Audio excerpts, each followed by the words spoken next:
Hi, and welcome to the show. Subscribe at kevinmd.com/podcast. Today, we welcome back Chelsea Turgeon. She's a physician coach. Today's Kevin MD article is Why Does Leaving Medicine Feel Like Escaping a Cult? Chelsea, welcome back to the show. Thank you so much for having me. All right, so tell us what your latest article is about. Yes, so I obviously used some pretty intense language. Why does leaving medicine feel like escaping a cult? And really, the purpose of the article was just to get people to raise some eyebrows, to actually start thinking really critically about what's actually going on within the medical profession. Sometimes when we're so deep in it, it's really hard to see what's happening and to understand because things become so normalized. But me, as someone who's been out of the profession for about 6 years now, I have a different, more zoomed out perspective. And so I have this perspective of, okay, when I wrote my book, Residency Dropout, why did so many people come to me and say, I left medicine years ago, but I never felt like I could talk about it? And they're kind of hiding in shame. Why is it that one of my clients, when she made the decision to leave medicine, one of her neighbors came to the door and in the middle of the day, and she hid because she didn't want them to know she was home, because she didn't want them to know she left medicine. Like, why is there such deep shame, guilt? Why are these kind of feelings around leaving medicine? Why is it that when I post an article on LinkedIn sharing about my story of like choosing myself and leaving the profession, that I get comments that are like, shame on you for leaving? And so I'm here just kind of observing all of this. And I feel a little bit more third party now. And things just don't feel right. Things are not sitting right with me. Another part of it, like, why is it that people feel they need to commit suicide in order to escape the profession? Like, we know that the rate of suicide among physicians is higher than other professions, higher than the general population. And it's like, why is that our only means of escape? And so really the article came about from me just like looking around and asking questions. And then I watched this documentary about the Nexium cult, and I was like, this all feels a little familiar in certain ways. So, for those who aren't familiar with what you do and your podcast and your book, just tell us a little bit about your journey out of medicine. Yeah, so I'll go through really just to go back to the beginning. The reason I went into medicine, now that I look at it, all the wrong reasons. And I say wrong, meaning reasons that would never lead me to a happy, fulfilled life. It was like the superficial combo of, I like helping people, I'm good at science, I'm smart enough. And then the undercurrent of perfectionism, high achievement, unworthiness, that all came together. And I went into medicine, did really well, top of my class, great scores on boards, matched into my top choice residency. It's that point where you're at your pinnacle, you achieve everything you think you want, and you think that's going to make you happy. And I still felt empty. And that sent me into a bit of a, crisis of like, what is this? Like, what am I actually doing here? And I had a bit of a personal like values realignment and like more of a spiritual awakening. I got into mindfulness, meditation, and I realized this is like all fourth year of med school. I'm like, this is not a fit anymore. I didn't have the courage to leave at that point. I wasn't ready to give it all up. So I did continue into OB-GYN residency. And it wasn't until I hit a point of really deep burnout during second year that I finally like was at my rock bottom. And I was like, you know what, nowhere else to go but up. Let me make a big change. And so I resigned from residency during my second year, still had like over $100,000 of student loan debt. And I booked a one-way ticket to South Korea because that's what you do. Sold all my stuff. I got a job teaching English, and I spent the next 6 years. So this was 6 years ago. I spent the last 6 years just traveling around the world. I've lived and worked in over 55 countries.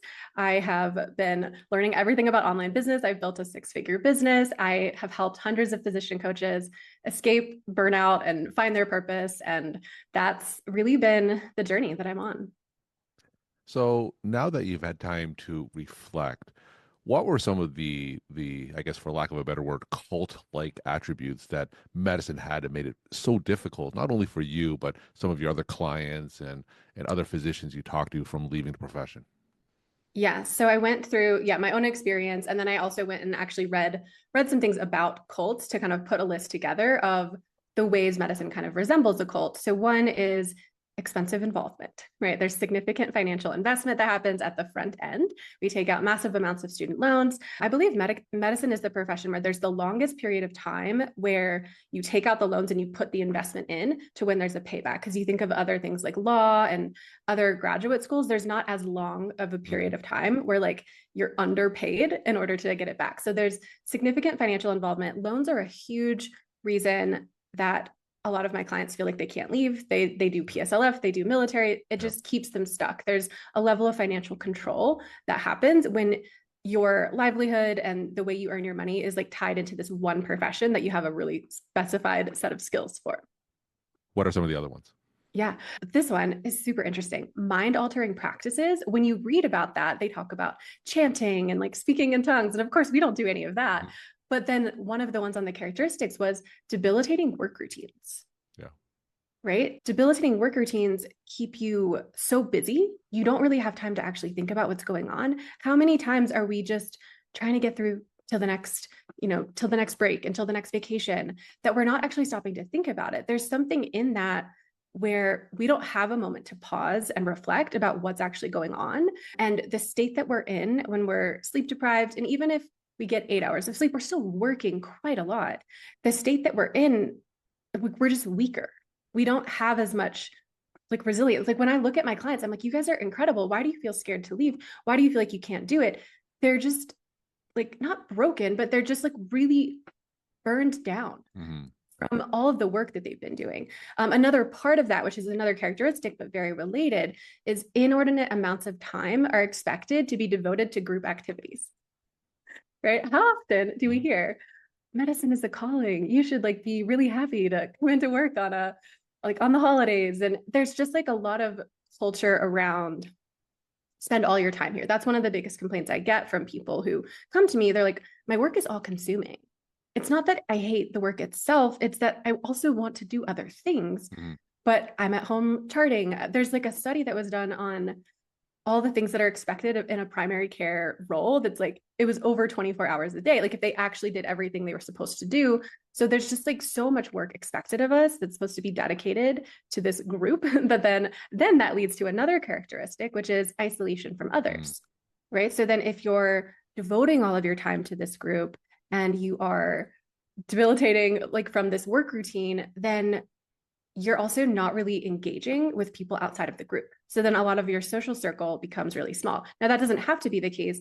That definitely was true for me. I remember feeling early on in medicine like, oh, my college friends don't get it. They don't get how hard this is and like what I'm doing. And then so you start to feel like you can't relate to other people, which causes you to self-isolate, but then you're also so busy that then you just isolate circumstantially, and then you don't get perspective outside of the group. So when I tell anyone outside of the medical profession, which are most of my friends now, that doctors work a 24-hour shift, every single person I tell is appalled. Mm-hmm. No one can actually believe it. And I'm like, that's so wild, because how normal is it in the medical world to do that? So Yeah. it's like you don't get perspective because you're so enmeshed in what's going on. In your own personal journey, when you left residency, you were in the middle of an obstetrics gynecology residency, arguably one of Mhm. the most challenging residencies out there. Did you ever get advice that you had to tough through it and it will get better after you go out? And sometimes residency is the worst point of medical training. Yeah. Oh, yeah. That's always the advice. That's always the advice you get. That's another one of the characteristics, too, is like the illusion of hope, right? So there's this delayed gratification script that we all have that's like, just keep going, it'll get better. And so I actually wanted to quit during my intern year. It was like a few months into my intern year. I met with my chief resident, told her everything I was going through. And it's not just that I wanted to quit. It's like, I don't think medicine's right for me, because Hmm. if if something's hard, but you really care about it and you're invested in it and it's really aligned with you and your mission and your why, and like, there's like a connection you have to it, you can get through that. That it's you can come back to like why you're doing this. When I kept trying to do that with medicine, like I said, it was so superficial Hmm. that I didn't have that deeper thing. And so I tried to quit during intern year and then was sort of talked out of it for those same reasons. Now, I actually am glad that that happened, because then I gave it a really good try. I really like did my best. It's like I didn't want to quit because I'm not good at it yet. It's a hard learning curve. I wanted to actually leave when it's just a clear choice of like, this is no longer right for me. Mhm.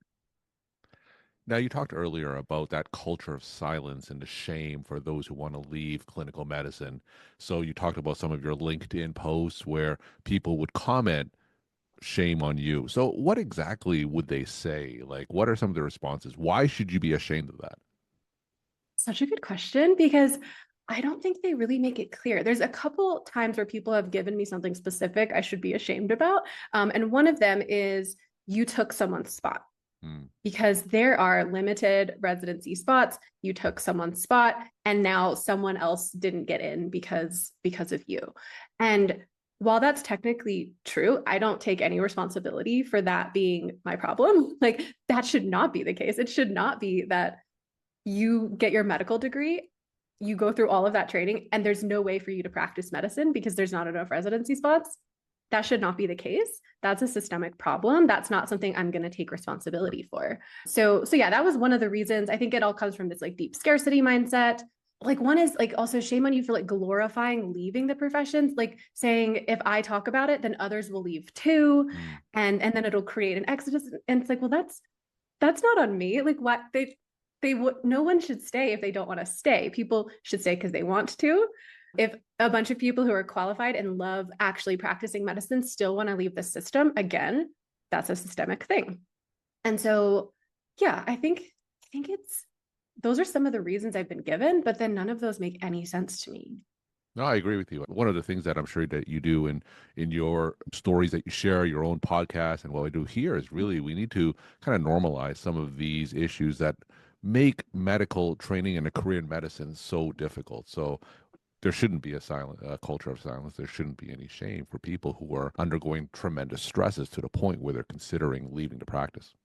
Yeah, well, and especially people who are high performers, it's not that we're allergic to hard, right? It's not that we like don't want challenges. Like I think we all really do want challenges. I think we want growth. I think that's another weird thing that happens is we go through this huge growth process to become an attending and then there's not really anywhere else to go. And that's weird. So it's not that we don't want challenges, we don't want growth, we don't want things that are hard. I love hard. Right now I'm training to summit the highest mountain in Mexico, which is like 18,500 feet. Like I like challenges, but I want them to be the right kind of challenge. I want them to be a challenge that makes me more of the person that is my best self, not a challenge that makes me like shrink and become less of who I want to be. Now, you're a physician coach, and I'm sure that you have many physician clients who come to you in situations that you were back when you were a resident or burnt out or disillusioned about the practice for various reasons. Now, take us through one of those coaching sessions, and at what point is that fork in the road where they should leave the practice entirely versus stay in with some modification? Because I'm sure that there are many steps before actually leaving the practice of medicine. Yeah. Well, and I love that we try to make it like it's the last ditch option. Like it has to be something that we try everything else before we leave. And sure, that can be the case if you really want to feel certain about it. But I think a lot of us feel so much more certain before we're ever ready to admit it. So a lot of people come to me in what I call the tweak to tolerate phase, where they're trying to make these small tweaks to try to just tolerate their day to day. So they'll reduce their workload. They'll maybe go part time, or they'll like, oh, have more admin time, reduce the patients, or maybe I shift to like outpatient instead of in the hospital. So there's all these like small tweaks that we're making. And at the best case scenario is I can now tolerate my day. Like one of my clients was celebrating, like, I'm not crying on the way to work anymore. But like, what a low bar. Why are we in this place where we're just trying to tweak to tolerate and salvage something? When I really connect with clients, what I'm most interested in is helping them connect to their truth and identify their best case scenario, like reclaim their bold dreams and visions, not just how can you continue going in a system that is like really suppressing who you actually are. So what I'm actually more interested in is not trying to make these little modifications and getting to the heart of, but what do you actually want? Like, what are you doing here? And helping them just rise up to what they want instead of trying to tweak things that maybe at best make it mediocre. So give us a spectrum of responses. So when you ask people what really motivates them and whether medicine is part of that world that motivates them, what's the spectrum of responses that you see? Yeah, a lot of my clients are interested in like advocating for people who are like underrepresented. They want to actually, it's like they really did get into medicine because they wanted to help people, but it's usually at a bigger level than to one to one. Those are kind of the people that I attract. And so they're like, I want to actually change systems. I want to actually have an impact that's just beyond this like day to day, moment to moment thing. And so I think a lot of my clients have this bigger vision. And at one point they thought medicine was part of it, but it's like this expectations hangover of the day-to-day realities of the system are not really what you envision when you first go into the practice. And so, yeah, I think those are the people that I attract are like, they really, and then another version of the people is like, they want to do deep, like holistic healing, where it's like, I want to help people be well, not just like preventing, not just like putting band-aids on sickness. I want to actually help people like learn how to heal themselves and take more natural approaches. And so those are the kind of people I attract. It's like, I think that the theme of that is real lasting change for people. So you mentioned tweak to tolerate, and that's the traditional advice. We have a lot of physician coaches who come on this show. They say exactly like you said, cut down to half time, 0.75 FTE, more admin time. Now, from your experience, does that actually work? Can that work for people who can rediscover their passion for medicine again? It depends because I do think there's an important part of the tweak to tolerate process because like I said with the, mind altering practices, inordinate work hours, sometimes just doing that is enough to give you space to then really connect back to yourself and see what you truly want. I have found clients who they make some changes. I think that the change I've seen the most frequently is going into some sort of direct primary care Hmm. role where there's just longer time with patients. I think if we had to look at the one factor that would make the biggest difference, it's like who decided 15-minute patient visits was okay? Any physician I've had who truly does love the practice of medicine, if they have 30 minutes to an hour with patients and they can see fewer patients every day and it's like quality over quantity, that is a much bigger recipe for fulfillment. So let me give you a hypothetical physician. Very common scenario, as you know. They feel trapped just for the reasons that you said before, mostly financial. They have hundreds of thousands of dollars of student debt. They're in a job, of course, that they don't like, and they're losing their passion for medicine. Tell us the questions that they need to ask themselves to try to escape that trap and maybe consider whether medicine's even right for them. What are some of the questions they need to ask themselves to really determine those next steps rather than staying trapped? Yes. So the person you described seems very burnt out, very like more like in a hole, I would say, like kind of a below baseline person. And the question you need to ask at that point is not, what is my passion? What do I love doing? What get like none of that. You don't need to ask what lights you up. You don't need to ask anything like in the positive because that's way too inaccessible for where you currently are. So if you're in that place where it's like you're below your baseline, the question you need to ask is, what feels like relief? When you ask that question, you will be led to maybe what feels like relief is cutting back hours. Okay, maybe what feels like relief is taking a bit of a sabbatical. What you need is move towards what feels like relief that will get you back to baseline. Once you're at your baseline, then you can start asking some deeper questions around like what you actually want to do and what's going to fulfill you. But when you're in that darker place, please do not try to ask yourself, what is your passion and what do you want? Get back to your baseline first. And from a more systemic viewpoint, what needs to change in medicine and medical education to make it less cult like, to kind of fix some of the systemic issues that you described earlier? Honestly, I don't know if it can be fixed.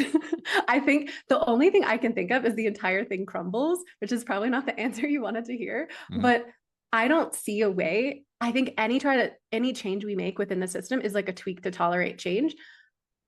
I think the whole thing needs to just have a makeover and be completely readjusted. I don't think there's anything we can really change to make it what we really need it to be. And is that because of the inertia that we traditionally associate medicine with? Is that resistance to change and the adherence to the status quo?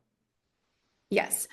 Yes. I think any sort of change is going to be way too slow and way too small. So it's going to all be too little, too late. And people are burning out. People are having like really dire health consequences. The people who come to me also have like their autoimmune disease all of a sudden started flaring up and they have headaches and all these chronic health things. And so, yeah, I think the system as it is, I don't see how it can change the way it is. I think the whole thing needs to be kind of scrapped and reinvented from the ground up. I also really believe, this is just my belief systems in general, when anything gets too big, it's too unruly. And so I think it's like there needs to just be smaller groups of like I really like the model of direct primary care and Mhm. concierge medicine. And then I don't know exactly how the medical education system fits into that, but I think smaller is better because there's more like adaptability to change. Yeah, I don't think I have great answers around what actually needs to change because right now I don't see any clear path towards solution. So I think it's like a grassroots kind of vibe. Like people are